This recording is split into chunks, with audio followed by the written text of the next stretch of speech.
Good afternoon and welcome to the Marketplace. Coming up, Ghana Standards Authority moves to enforce Trade and Industries Ministry's directive on the reversal of the increase in cement prices by cement manufacturers.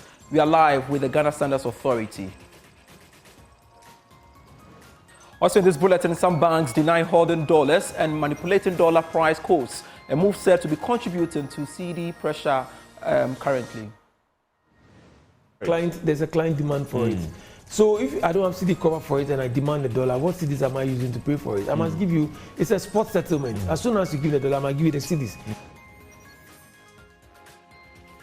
Plus, National Petroleum Authority pushes for reposition of certain taxes on LPG as cylinder recirculation model kicks in. Even with the introduction of CRM, we've made sure we have not increased the price of LPG just because we are starting CRM, because then it will defeat the entire purpose of, making more people use LPG.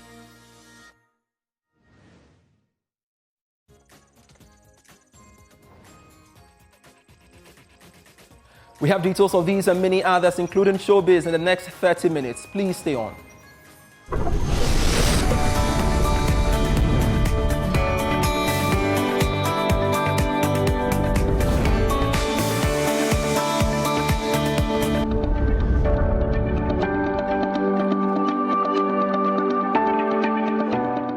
Thanks so much for your time. I am Pius Kojo Baka, and we want to begin business from that developing story we are following up for you. Cement manufacturers are linking the increase in prices of their products to the CD's depreciation. This, they say, has resulted in the cost of production hitting the roof, thereby making it difficult not to reduce their prices. They have therefore rejected the push by the Trade and Industry Minister, Katie Hammond's reversal of the increase. Now, the manufacturing firms, however, maintain that they are committed to engaging government on the issue. Dr. George Dawson Amwa is the Chief Executive of the Chamber of Cement Manufacturers. There is still room for the minister to call us, just to investigate or ask for the justification. But we feel and still insist, which of course I was very, very insistent on that the best approach for the minister was to engage us. And this directive too, it will be very difficult to comply with because we are not in a price control regime. We are not in the price control regime.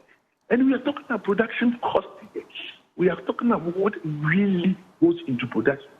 We are talking about business. We are talking about people running, lost.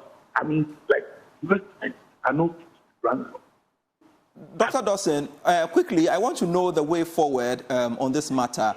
Yes, are you open to engage government? Of course. It's more or less, if you call us, we can come. And like I said, there is already an open door between us and the ministry.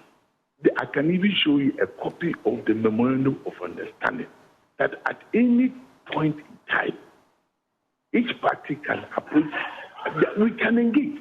And this is what we call it. We are saying it's unfortunate that he didn't use that channel in engagement.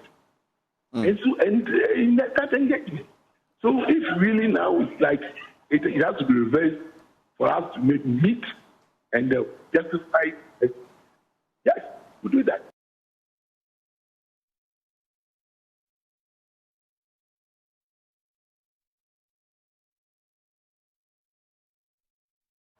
And pretty soon we shall get in touch with the Ghana Standards Authority on this move. But we've got to move on to some other stories. The Ghana Revenue Authority has refuted assertions that it computes customs duties and other import taxes on vehicles in foreign currency.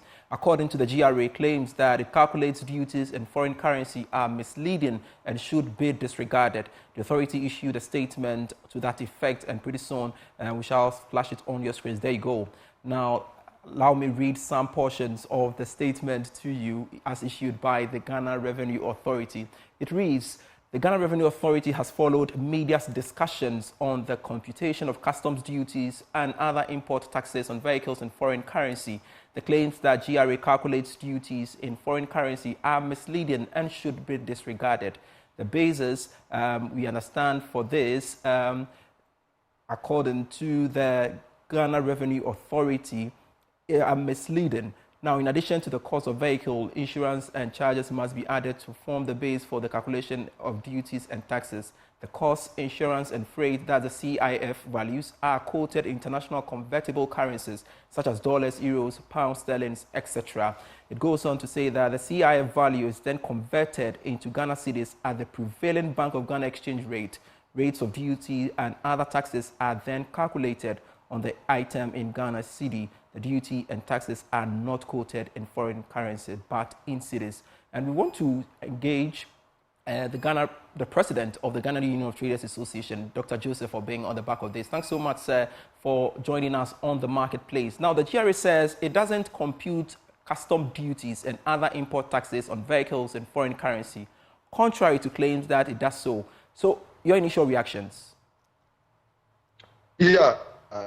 So what they are saying is that they did not quote the duty itself in dollar for us. But that's not what we have said from all this time. All that we have been saying is that they benchmark their duty payment with dollar. And that we have always been saying that once government can peg the dollar so that especially when the exchange rate is going up high, and that we have never said anywhere that we pay dollar, we use dollar to pay duty, and that's what their letter is inferring. So I don't understand, because exactly what they've written is what we have been discussing.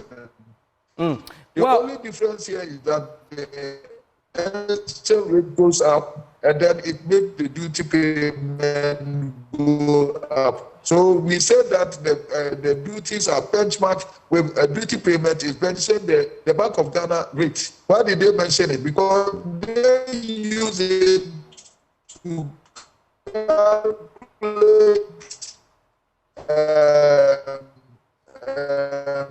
the duties.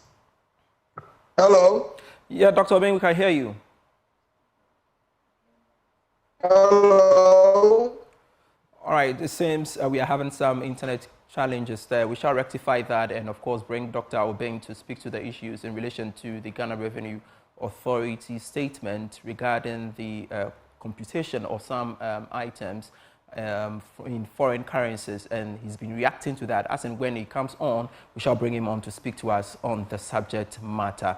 You're still watching the marketplace, and we want to go back to our earlier story about the Ghana Standards Authority move to implement the Ministry of Trade and Industries directive on the reversal of some cement price hikes. And I want to bring in the Chief Executive of the Ghana Standards Authority, Professor Alex Dodu, to speak to us on this matter. Thanks so much, Professor Dodu, for your time here on the marketplace.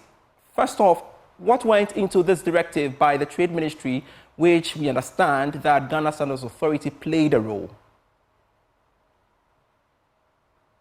So to set the record straight, the Ministry of Trade and Industry, or government, correctly, laid a legislative instrument, LI 2480, which regulates cement or the cement industry, in particular cement manufacture in Ghana, the location, the site, the types, etc., etc. That legislative instrument, LI 2480, gives the Minister for Trade and Industry the legislative power to provide licenses for cement factory, to also issue licenses for the production of cement, and importantly, to regulate the sale, manufacture, wholesale, and retail of cement. The minister's directive to the committee when it launched the committee on the 8th of March was clear. Cement price increases should be regulated and should pass through the committee, and the ministry should be involved. He also charged the industry to publish the ex-factory prices for cement to prevent arbitrary increases at the marketplace. Over the past few weeks, there have been increases in cement prices. We all know that. So the minister says, let there be a reversal. This morning, the Cement Manufacturing Development Committee that I chair on behalf of government met all members of the committee, which includes the AGI, the Cement Manufacturers as well as the EPA, MESI, and the Ministry of Trade. And we've had a detailed discussion that will be feeding back to the ministry. Essentially, the minister wants transparency in how cement prices are determined. Secondly, the minister insists that just like for petrol, there should be a unified pricing mechanisms. Industry also has its views, exchange rate changes, high cost of clinker, and the like. We have all agreed that as a minimum, consumers must understand the price buildup and what goes into cement prices so that if there must be increases, they can be justified and they can be acceptable. So it's about transparency, openness, and communication. And the industry has accepted that. So we shall be feeding back to the industry and we shall be issuing quite a few public notices in this regard. So how involved were the manufacturers in all of these?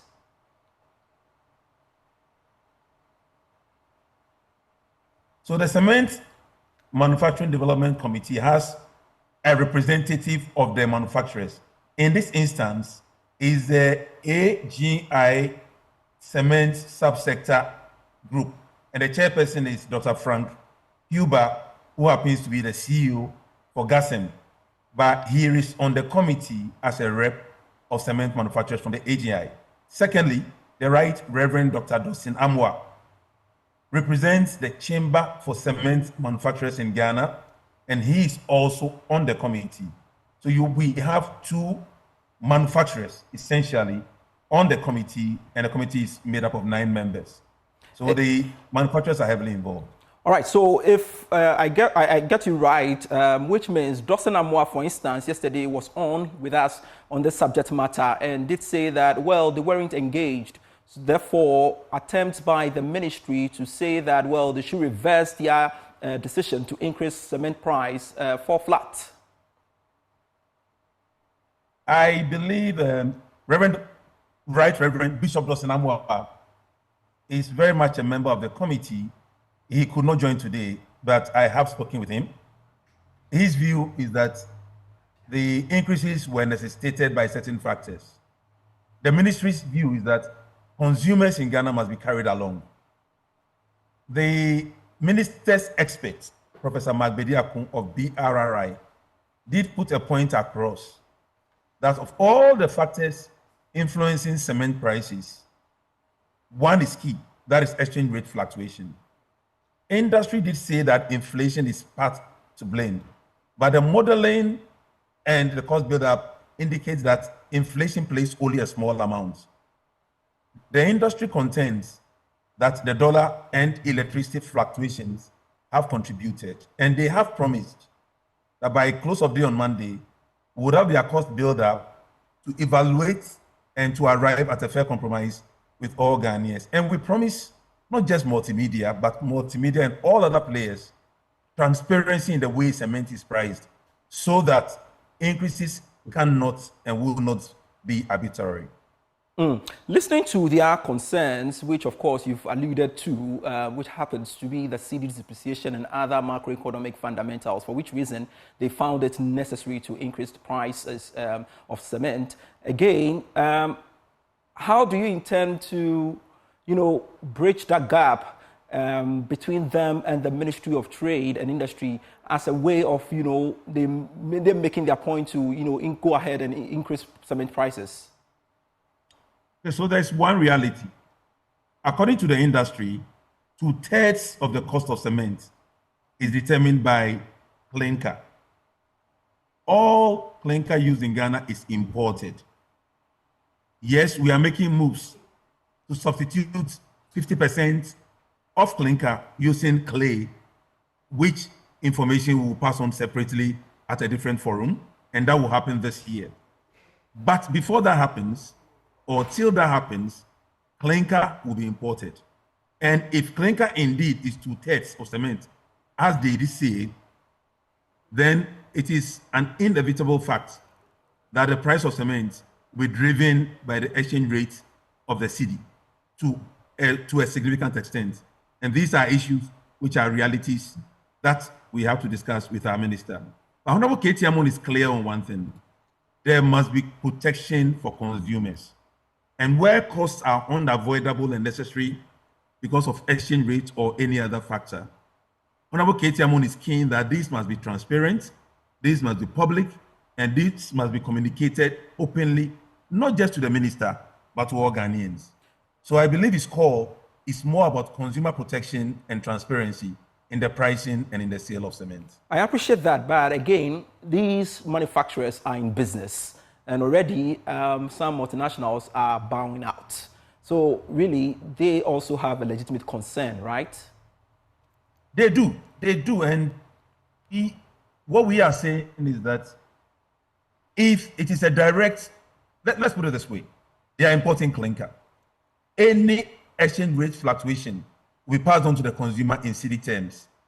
So it's undeniable that till our cedi strengthens, prices will fall, but they must not be arbitrary, and they must not be over and beyond what can be accounted for by exchange rate fluctuations. Professor Alex Dodu, we are indeed grateful speaking to us on the marketplace. He is the chief executive of the Ghana Standards Authority, sharing his perspective with us on the matter. Thanks so much, sir. And I want to go back to Dr. Joseph Obeng once more for his take on the GRA's position in relation to some computation of prices in terms of foreign currencies, and they've been reacting to that. And Dr. Obeng, thanks so much for joining us once again. Now, the GRA say that the cost, insurance, and freight values are quoted in international foreign currencies, basically, which is then converted into Ghana cedis at the prevailing Bank of Ghana exchange rate. Is that not understandable, as that's been the practice elsewhere? So that they are confirming what we have been saying. We are saying, and we are not saying anything different, are we? We say that when we go and buy things and we bring it, we pay the freight and all that. They also use the foreign exchange, as a benchmark to calculate the duty, isn't it? So we are talking about the same thing, and we are saying that government can peg the exchange rate for us, so that when there's depreciation of the cedi, and then the forest is going up, then of course we can be assured that duty payment will be minimized, because they have paid the dollar or the forest at a reasonable rate for us. So we are talking about the same thing. I don't know why this press release, because we are saying that they use the foreign exchange to calculate our duties for us, and they are also saying the same thing. All right. Thank you very much. Thank you very much. You understand? I get you. I get your point. If we are definitely on the same page, I guess we are good to go. Thank you so much, President of GUTA, Joseph Obeng, sharing your perspective with us. Let's talk about the cedi now. And some banks have strongly denied engaging in practices that are contributing heavily to current pressure on the cedi. Some of these allegations include holding of dollars, betting on the current cedi's depreciation, and manipulating foreign exchange pricing and trades. Victor Yawasante is Managing Director of First Bank Ghana and has been speaking on PM Express Business Edition. When COVID came and trade collapsed, we had a situation where our imports were very, very, very much reduced. Yeah. But all these luxury things, all the lots of money people are spending on cars and a few things, of course, people must have their lifestyle, but we must have that interventions where we must say no. First things first, let's make sure our trade deficit is addressed. Else, we will always have these situations. 2 years, 3 years stabilization, maximum 4 years, and then we have a quick dive. But the structural issues will always stand, some would say. But just over the past 3 weeks or 2 weeks, that sustained blip, something that speculation has played a major part, some commercial banks making demand for dollars when they don't even have cedi covers and all the rest. And that is feeding into what we are seeing I don't want to keep dollars. What do I keep dollars for? I don't need to keep dollars if I don't have demand. But there have been reports about some banks demanding dollars when they don't need it. No, we only demand when there's a client demand for it. So if I don't have cedi cover for it and I demand the dollar, what cedis am I using to pay for it? I must give you, it's a spot settlement. As soon as you give the dollar, I must give you the cedis. So if I don't have it, I don't take it. And I don't want to keep dollars. Look, the regulator makes any bank keeping dollars very punitive. I keep a cover in my dollar exposure in cedis.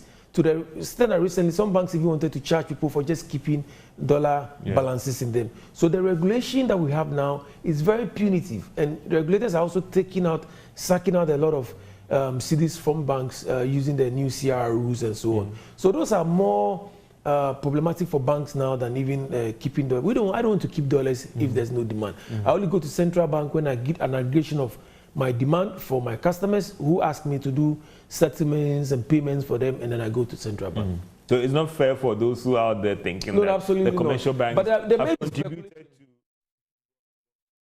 On to another story. The head of gas commercial regulations at the National Petroleum Authority, Obed Boakye, says the authority will continue to advocate for the consideration of taxes on LPG, especially at a time when the cylinder recirculation model is about to start fully. Speaking at a town hall meeting in Sunyani on CRM and the safe use of LPG, Mr. Boakye said repositioning taxes on LPG will encourage more people to use LPG and help safeguard the environment. Precious Semevo has more. The National Petroleum Authority, NPA, took its consumer sensitization to the Bono region, aimed at educating the public on the need to switch from firewood and charcoal to LPG and its safe use and participate in the cylinder recirculation model CRM, which the authority will soon start.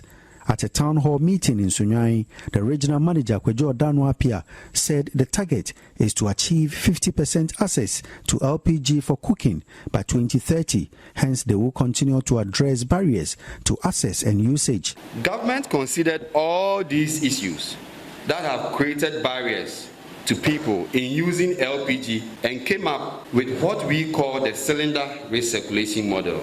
Under this model, consumers do not own cylinders. Anyone who wishes to use LPG can just walk to a cylinder exchange point, register, and gain access to cylinder to use. Consumers only pay for the LPG.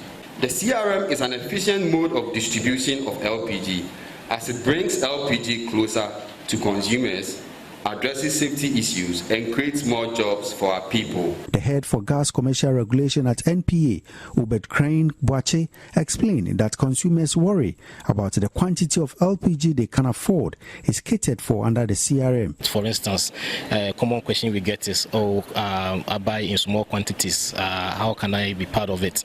And we give them the explanation about the different sizes of cylinders that will be available and the fact that they will not be tied to one size of cylinder going forward. That there will be different sizes, and so depending on how much money they have in a particular month, they are going to buy LPG. They can choose to pick a 6 kg, a 3 kg, a 14.5 or 12.5 kg. He said for the authority to uphold the purpose of having more people use LPG, some taxes should be repositioned. We are conscious of the price, as I mentioned, and so even with the introduction of CRM, we've made sure we have not increased CRM, because then it will defeat the entire purpose of making more people use LPG. In the meantime, we will still continue to advocate for consideration of the taxes on LPG, so that if we can reduce certain taxes or reposition certain taxes from LPG to other products or to other places, we can actually make it the social product that it is, and then encourage more people to use LPG.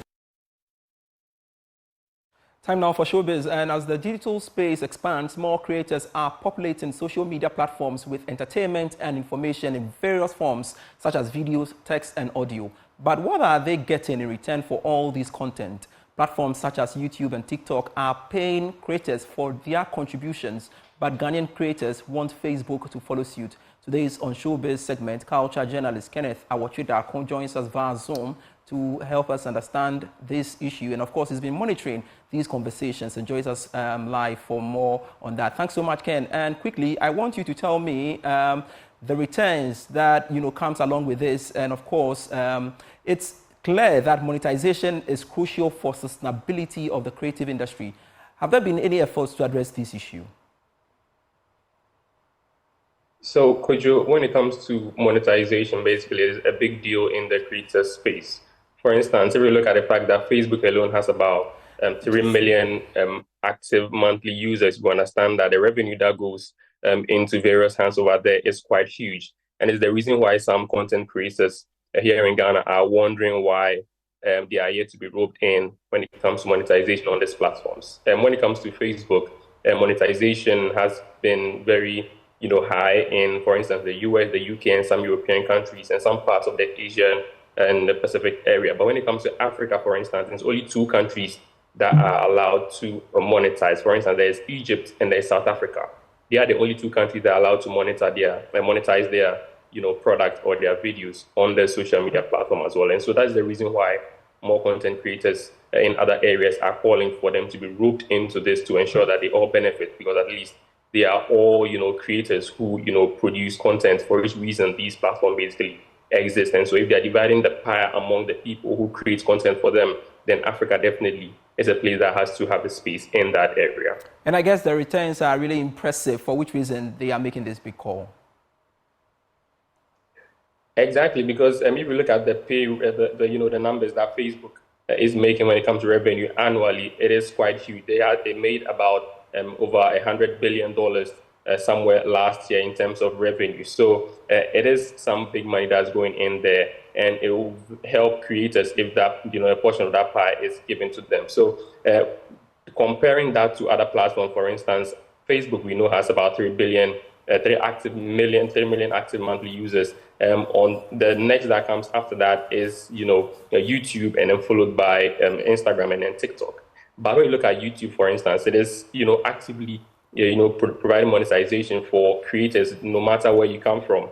TikTok also, which was a new player in this game, has also embarked on a lot of monetization programs for various creators and has not discriminated against the African continent, for which reason a lot of more content creators are thriving these days on TikTok more than Facebook. So if we look at the fact that in 2022 as well, Facebook decided to dish out $1 billion for creators across the world to be able to migrate their content from platforms like TikTok onto Facebook, just to increase their visibility and promote their viability. If you look at these numbers and these monies that are going around, it is very difficult to understand why Africa or Ghana, for instance, is not part of that pie, for instance. In Nigeria also, there has been talks that maybe somewhere from June, some creators there will also be allowed monetization, which is also one reason that has raised the concern among creators here in Ghana, and ensuring that they are given a portion when it comes to this space to enable them promote their creators community here as well.